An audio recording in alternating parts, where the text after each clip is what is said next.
Okay, everyone, we are back. Welcome, Roomlanders, to another episode in our Colossal playthrough where we're playing through every last book that has been published by Nick Angel and some of the Patreon content. I've been sick this past week, so this is going to be a pretty late upload coming in on a Sunday. I'm trying to do, at least once a week, and just want to say excuse that absence with all the sickness and stuff. Where we last left off, Nate was in an underground complex. We fought against a bandit, we got our butts handed to us, and now we are at the point where we have to figure out what do we want to do next. Do we want to go and continue to pursue the bandit after we had just took a embarrassing defeat, or do we want to go back to the settlement that took us that led us to this underwater complex to maybe rest, recover, or maybe even seek assistance? So I've had a good week to think about it, and there are a few things that I can try here. I think I want to explore one of the pieces of Patreon content called Dice Gear, which is very interesting because it states that in a settlement, town, city, there is a vendor. Her name is Alice. Alright? And she has this strange stuff powered by dice, and that's why it's called Dice Gear. It costs 5 treasures when I was looking at it, and we can buy anything we want. She's a traveling saleswoman. So, if we go to our notes here, showing our inventory, we actually do have 5 treasures. So we can go back to the settlement and we can actually buy one of these treasures and maybe one of these dice gears, and that might make us strong enough to defeat this adversary. Our stats right now is exploration score of 2, combat score of 3. So what we'll do is we're going to cut the time it takes to travel in half. We're only going to do one exploration phase going back towards the underwater complex, so that way we don't take up too much time with kind of filler exploration phases. We don't want to do that. We want to keep things moving and keep things light and fun. So I'm going to let GPT know we're going to go back to the settlement real quick. And then from there, we will go ahead and buy some dice gear. I'm going to show you what that looks like. It's going to be really cool. So, my caps lock? No, okay. I want to go back to the settlement and report to the chief of my defeat and gear up to face off against the bandit again. I'm going to say rogue instead of bandit. Keep things consistent against the rogue again. Alright, here we go.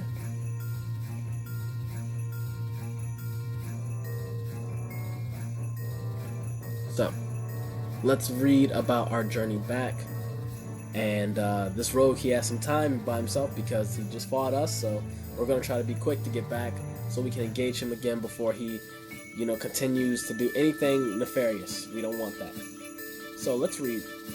And seems a little loud, so I'm going to turn it down just a hair. Returning to the settlement, the journey back. Nate, battered and bruised from his defeat, knew he needed to return to the settlement to regroup and seek help. Gathering what strength he had left, he made his way out of the underwater complex and back to the small boat waiting at the tower's base. The sea was still turbulent, but with determination, he navigated the churning waters and headed back towards the settlement. After a grueling journey, Nate arrived at the settlement just as the first light of dawn began to break. The settlement was beginning to stir, and the inhabitants were surprised to see him in such a state. Recognizing the severity of his injuries, they quickly helped him to the chief's quarters. The settlement chief, a wise and sturdy woman named Lyra, listened intently as Nate recounted his encounter with the rogue. He described the rogue's cunning tactics, his own defeat, and the rogue's clear intention to continue his dangerous research undisturbed. Chief Laura's face was stern but understanding. "I underestimated the rogue's capabilities," she admitted, "but your bravery in facing him alone was not unnoticed. We must prepare you better for the next encounter." First, Nate was given a safe place to rest and recover. The settlement's healer tended to his wounds using herbal remedies and basic magic to mend his injuries.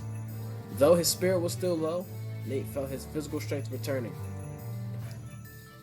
So, it says, excuse me. While Nate recovered, Chief Lyra arranged for him to be better equipped. The settlement provided him with upgraded armor, sturdier and more resilient against attacks. They also gave him new weapons and additional supplies, including enhanced armor, reinforced with rook parts for better protection, healing potions to aid in recovery during battle, a map of the complex, and a communication amulet. So, that's pretty cool. They gave us an amulet, almost like a walkie-talkie. Sweet. So we can actually add that to our notes here of some things added to our inventory. We're going to do the important ones, which is going to be the healing potions. We'll say we got 2. So we'll just say healing potions 2. And these are not treasures, so we're not going to put a T beside it. Oh, shit. So that's an item of importance. And we're going to say the communication amulet and map. Okay. Alright. And communication amulet. Cool. Well done. So, Lyra also arranged for Nate to receive additional training from the settlement's best warriors and mages. They taught him new techniques and strategies, especially for dealing with magic users like the rogue.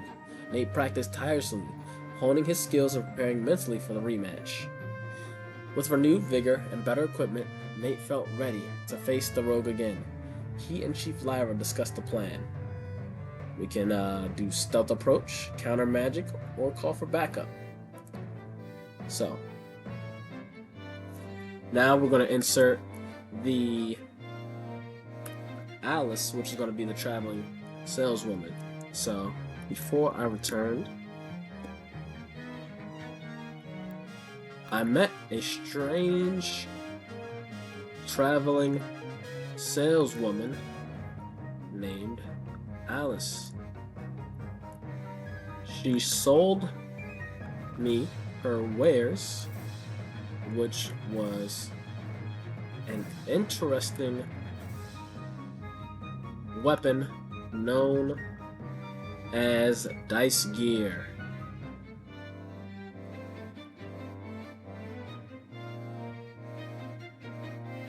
This powerful weapon cost me 5 treasures and granted me an interesting ability of, so let's see what we're gonna do. So first, let's go ahead and remove our 5 treasures from our inventory, which is going to be our gold compass, our crossbow, and our silver amulet. Alright, so those are gone, along with our 2 starting treasures. So now we have 0 treasures, which sucks. Okay, that's fine. Now in our inventory is pretty much only important items. So now also we can see what dice gear we want to get, because it says with 5 treasures we can choose any of these. So I'm going to just do a quick skim of them here, and we'll go from there. I'm gonna pin on that. Okay, so we got the Spark Sword. I'm a big fan of swords. Replace an enemy attack with a new draw. Interesting. Stop the battle, allowing you to flee. Weapon attacks gain +2. Just gonna skim through. Rook hammer. Not a big fan of hammers. But it says that big swing. This attack can be used as an attack for 10.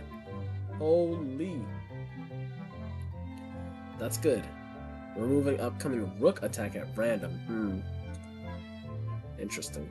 It looks like it's going to be more better suited against rooks. I really like this big swing though. Very good, very good.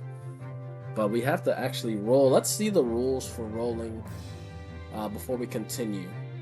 So let's read this together.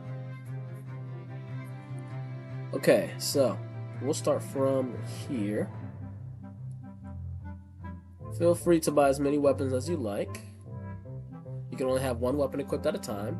Grab yourself a 6-sided dice and roll for your new weapon at the start of each battle, unless the card says otherwise, to see how your new weapon affects your battles. So it says we have to roll at the start of the battle. So now, with that in mind, knowing that we're going to go against a rogue, what's more likely to give us a good start? And it looks like 2 out of 3 of these options would actually work very well.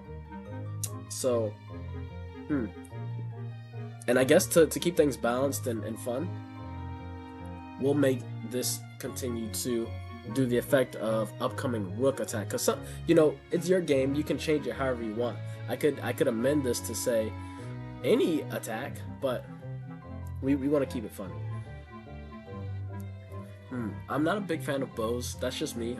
So I'm gonna skip that one. Razor whip is interesting. Wow. Remove an enemy limb. Amputate. That's insane. That's pretty dark.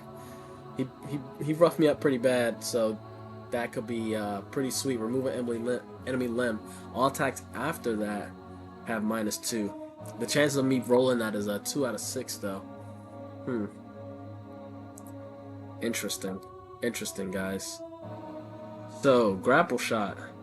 Cling. You cannot be knocked off a rook. That's cool. Your onboarding score becomes 3. So a lot of these are dealing with battling against rooks, which is fine. But we do want to pick something that's going to be best against fighting against this rogue. Right now, it looks like this is the most versatile weapon so far. The rook failing axe. Roll for each of your attacks instead of at the beginning of battle, which is good. But a lot of these are going into clubs, so if I don't draw any clubs, then I'm not looking too hot. Which makes this very, very balanced. So.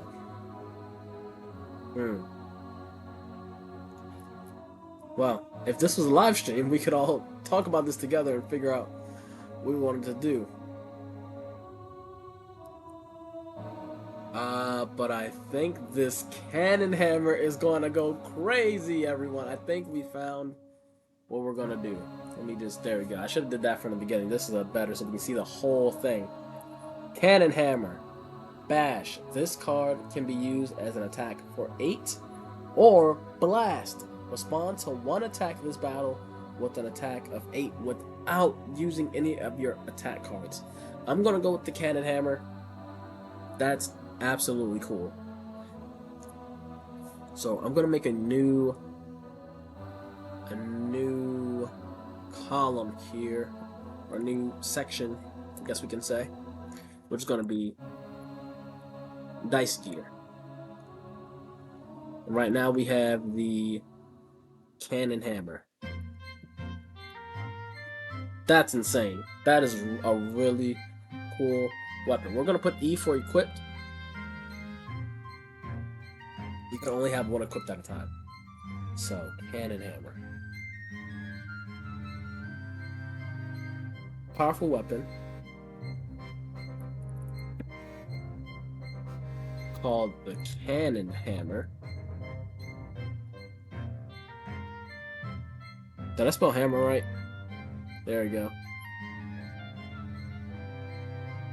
Interesting ability that will surely help me defeat the rogue. Set off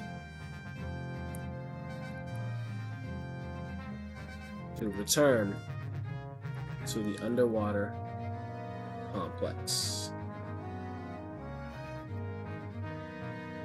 Currently on the ocean, and I will conduct an exploration phase.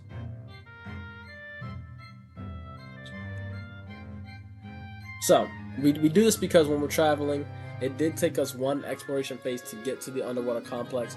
So I like to keep things consistent, especially that helps with when we are having time go past. So since we are having time go past, and since we did do the exploration phase before, we're gonna do it again.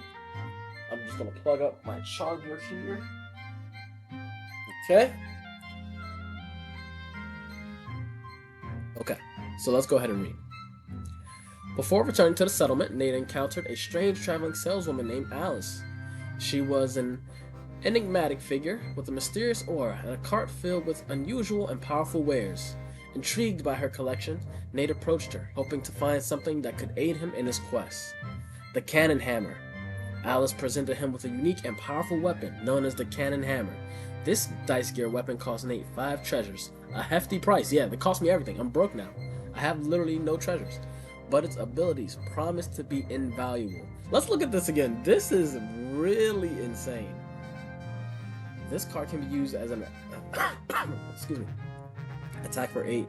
I'm really like a sword guy, but this is really cool. Really cool. Respond to 1 attack this battle with an attack of 8 without using any of your attack cards. Huge, huge. That's gonna help us a lot. Okay. Where were we reading? Okay, here we go. The Cannon Hammer combined the brute force of a hammer with the explosive power of a cannon, making it a versatile and formidable weapon in combat.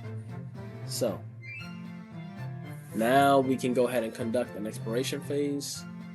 So remember, our exploration score is 2 now, so we're only going to draw 2 cards.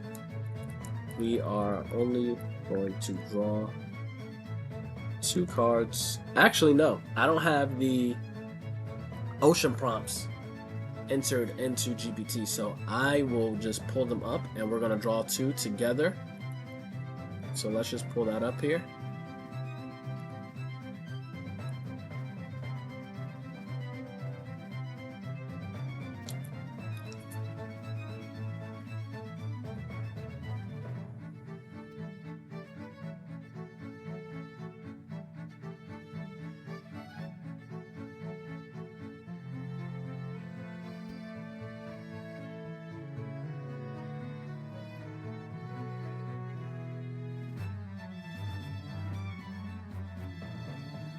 Okay. Okay, so we have our ocean prompts again because they're not entered into GPT, and because our exploration phase is only 2 now, we're only going to draw 2 cards. So we got a 5 of hearts, which is going to be interesting. A huge seagoing creature is swimming just below the surface. Maybe it's leading you somewhere. Maybe you could hunt it for food. Check weather. So red says it hits your vessel as it passes. Alright, that's fine. And we'll check the weather table. Let's see what happens with the weather. We got a 6 for the weather. Crosswind, you're blown off course and lost at sea for 24 hours. That sucks. Okay. And also, we're going to pull our second card for our exploration phase, which is going to be a Queen of Diamonds, which is a medium rook. That's interesting. So we're going to make a little story out of this. And what we'll do now is we'll see if we have to fight this medium rook before I even add it to the story. Because I do want to go back and fight the rogue, but I don't want to keep dodging a lot of battles against the rooks, because a whole part of the challenge that I thought in my mind is being very combative against these stronger rooks. So I'm going to draw a card. If it's black, we escape the rook. If it's red, that means we must fight it. Here we go. And I'm not scared now because we got our new dice gear. We do have a combat score of 3. We'll see what happens. So let's draw. I'll let you see it first. And let's see what we get. Oh, Lord. We got a red. Okay, so we gotta fight it. We gotta fight it. And that's a simple way to use the Oracle. I could have typed that into GPT, but, you know, that's fine. So, give me a moment. I'm going to enter this in. We're going to craft a story, and we are going to go from there. Okay, so now I entered in our prompt. I got my camera set up here because we are about to do a combat phase. I'm going to go ahead and change the music here, and we are going to go ahead and read what is going on next. So let's go. Let me see. There we go. Let me see. I'm just going to change the music here. Give me 1 second, guys. Alright, that's what I'm talking about. Love Final Fantasy Tactics, by the way. They just came out with a really cool game called Sword of Convaleria. I've been playing that a lot, so let me know if you guys want to see that type of content. But let's go ahead and read now. Then we'll conduct our combat phase. I got our deck, and we're going to go crazy. Here we go. Nate navigated the turbulent sea, determined to return to the underwater complex and face the rogue. The storm still raged around him, with lightning illuminating the churning waves and a crosswind making the journey treacherous. As he pushed forward, his boat was suddenly struck by a huge seagoing creature swimming just below the surface. The impact, combined with the force of the crosswind, knocked Nate off course and nearly capsized his vessel. Struggling to regain control, Nate watched in horror as the creature emerged from the water. It was a medium-sized rook, its menacing form towering over the small boat. The rook's eyes glowed in eerie light, and its mechanical limbs moved with a, what is this word? Predatory grace. The storm seemed to intensify around them, adding to the tension of the impending battle. Nate knew that he had to fight and win if he had to return to the underwater complex and stop the rogue. His new cannon hammer would be crucial in this battle. With a determined look, he readied his weapon and prepared to engage the rook in combat. Please conduct the combat phase in real life. And we're going to do that, and we're going to share the results with GPT. Oh, also, if you look over here, I did generate an image of us leaving the settlement back out to sea. And hopefully I can get a good image going against battling this rook. So the rules of the dice gear is that before the battle we roll a dice to see what effect that we get. So remember, we have our cannon hammer, so we're going to go ahead and roll a dice here. Where is it? And we're going to see what we get. Alright, we rolled a 4, so this card can be used as an attack for 8. Okay, so that effectively gives us 4 attacks, which is huge. So we're going to go over here, we're going to conduct, you know what we have to do? We have to draw the combat modifier for our medium rook. Remember, they have a normal combat score of 3, but because of this challenge that we're doing to make it a lot more tougher, we have to give him a score, or give it, it's a rook, give it a score of +1 or 2. So we're going to do that here. Just looking for the combat section. Can't seem to find it. That's okay, that's that. Here we go. Alright. So let's go ahead and see what it gets. I think we said if it was a red, it's +1. No, if it's black, it's +1. If it's red, it's +2. So let's see. What did I just say? I said if it was red, it's +1, black +2. Do I have it in my notes here? Okay. Okay. I think I just said red +1, black +2. I cannot remember that quick. But we got a black, so we got +2, red +1, black +2. Yeah. So that means it's going to be a combat score of 5 for this medium rook. And luckily, I do not get to draw this 3. So quite happy about that. We're going to just throw that over here in the discard pile. Now we're going to go ahead and draw my combat score, which is going to be 3. So 3 cards. So we got 1. That's even worse than the than the 3. You can't make it up. We do get a King of Spades though. Pretty spicy. And we get a 9 of clubs, so we're looking good. And we combine that with our rook gear, our dice gear. So I'm pretty happy with what we got. So let's see also what type of rook we are going against. It's a C rook, okay. So it's a C rook, and since it is a 3 here, it's ranged and it's clubbed. So the reward we would get is another arm. Very interesting. Very interesting. I would love to get another arm. Now I wonder if we go to the C table here. Let's go back to that really quick. It just says that the rooks are stronger. That's pretty much it, which is fine. Which is fine. So we'll go back here to combat, and we are looking pretty good. Also, it is a electric type rook, and it's attack type. So let me just add that to the notes here for our combat. I'm going to delete this. So it's an electric type, and this is just for when we enter it in. Electric type. Reward is an arm, and it has a ranged weapon. So we'll say ranged electric attack type rook. Okay. Combat score of 5. Okay. So now, everyone, it is time. We are about to engage in combat with this rook.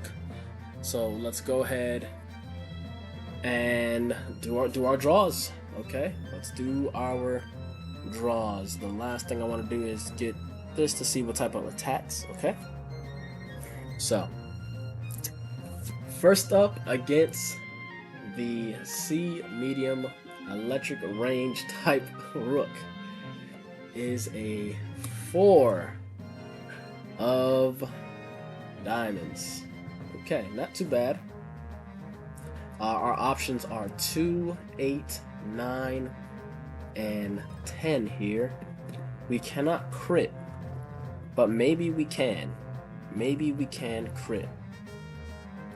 So what we'll do is we will flip a coin. We will do a coin flip. Alright. New tab. We'll do coin flip. And I'm going to do my rook gear. Let's pull that up again. It looks super cool. We're going to use our bash against this incoming attack. This incoming attack is a diamond, so it's a creative attack from this rook. We're going to do the coin flip to see if it crits. If it crits, then we are looking super good. Okay, it already did that. We didn't want that to happen. Okay, so if it's heads, we crit. If it's tails, we do not crit. Here we go. Here we go. Tails, we do not crit. Let's do best 2 out of 3. Best 2 out of 3. So we're going to keep going. So that's 1 tails. Alright. We got 1 heads. So last one. If it heads, crits. Tails, no crit. 2 out of 3. Here we go. Tails, we do not crit. I really tried to make that push to get the crit. Woo! We did not get it. And that's fine. So what I'll do to show that we did the bash, I'll just turn this over this way, and I'll add that into our notes here, just to, we used our dice gear bash against the creative attack. That did caps lock. Alright, cool, that's done. And that is one attack down. 4 more to go. Here we go. Next attack incoming from the Rook. Let's change our music here. We want some battle music. I think this is good. Next attack incoming is a 10, a diamond, another creative attack. Very, very strong coming from this Rook. I really don't have another choice.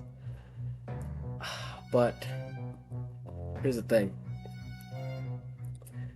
If I take the wound, I could potentially save my king, my spade, my 2 high cards. I can save these and maybe potentially crit, and that could really turn the tide of this and get us the win. Because remember, in order to win a combat phase, you must win the majority.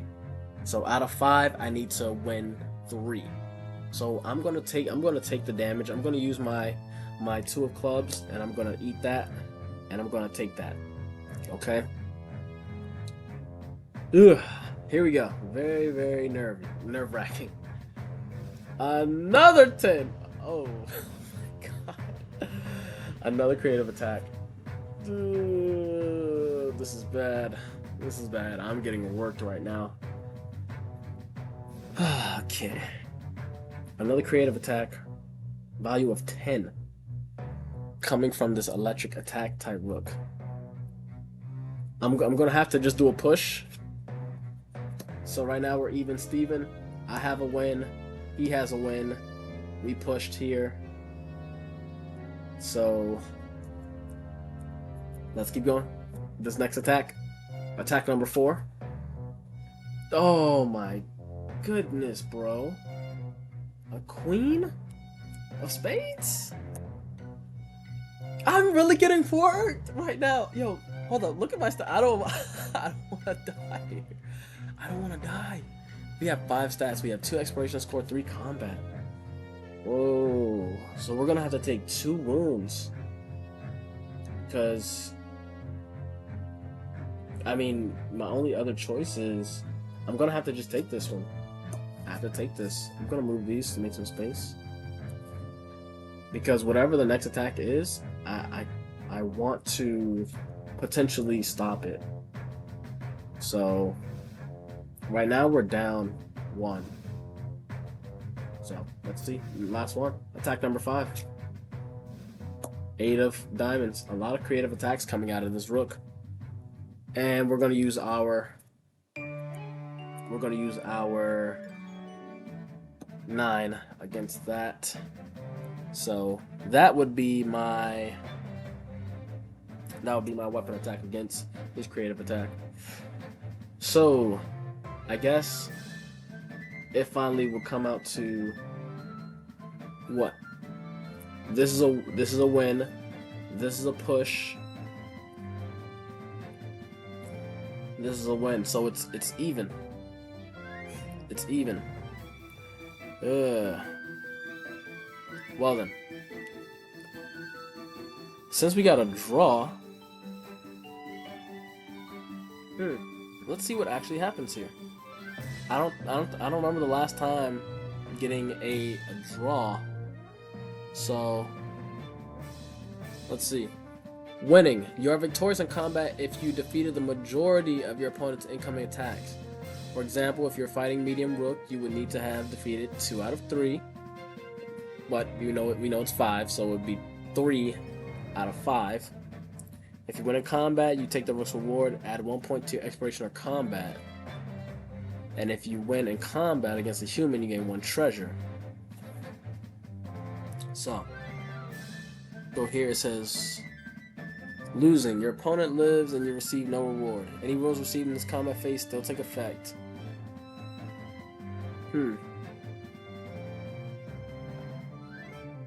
Well, it looks like I didn't win. So if you didn't win, you just lost because it's even Steven. Yeah. Well, that's fine. So we're gonna go ahead and take our wounds. We're gonna take our wounds. This is spooky, man. We're down to 3 stat points already. And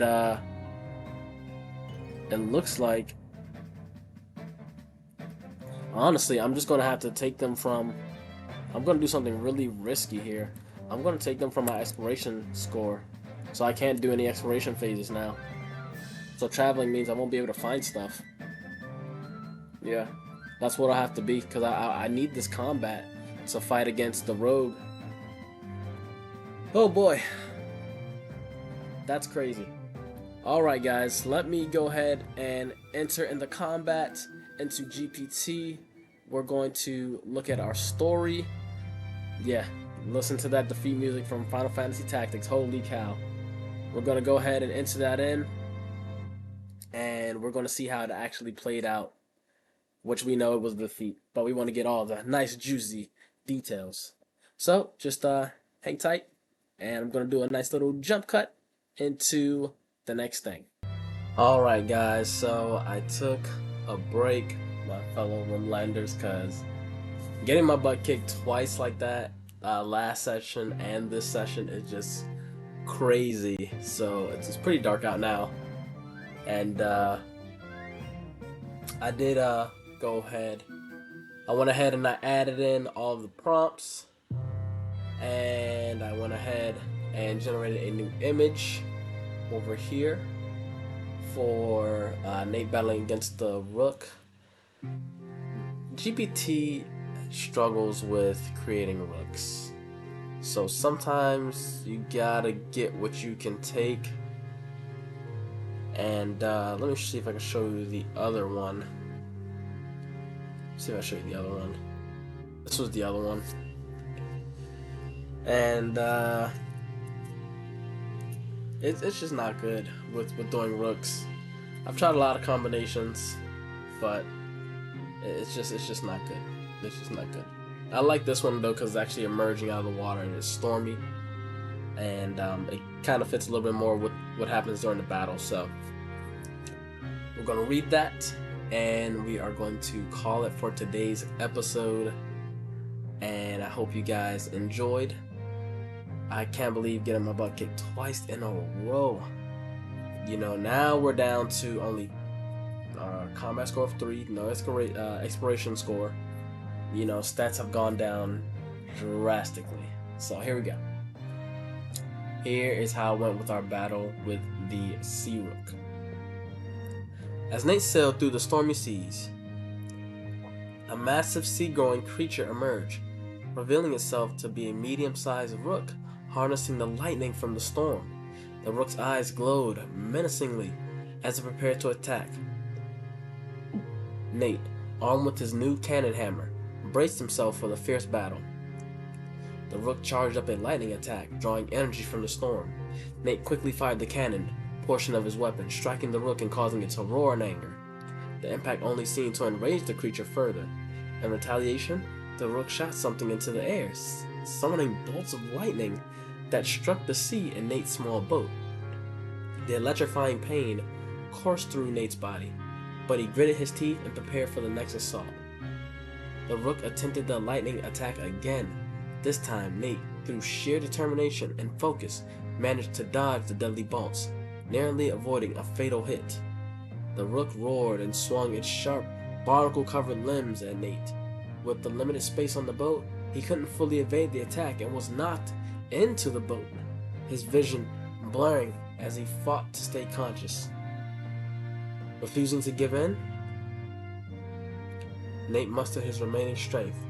As the rook prepared another lightning attack, he seized the moment, leaping from the boat onto the rook. He swung his cannon hammer with all his might, delivering a powerful blow that knocked the rook into the ocean. The storm began to clear, and the rook did not resurface. Though Nate hadn't defeated the rook entirely, he had survived the encounter. The battle had taken a severe toll, and he lost 2 more stat points due to his injuries reducing his stats. So, This is not accurate here, but we have an expiration score of 0 now. Exhausted and pain, Nate rode for a full day before finally reaching the underwater complex. His body ached from the wounds, but his resolve to defeat the rogue remained strong.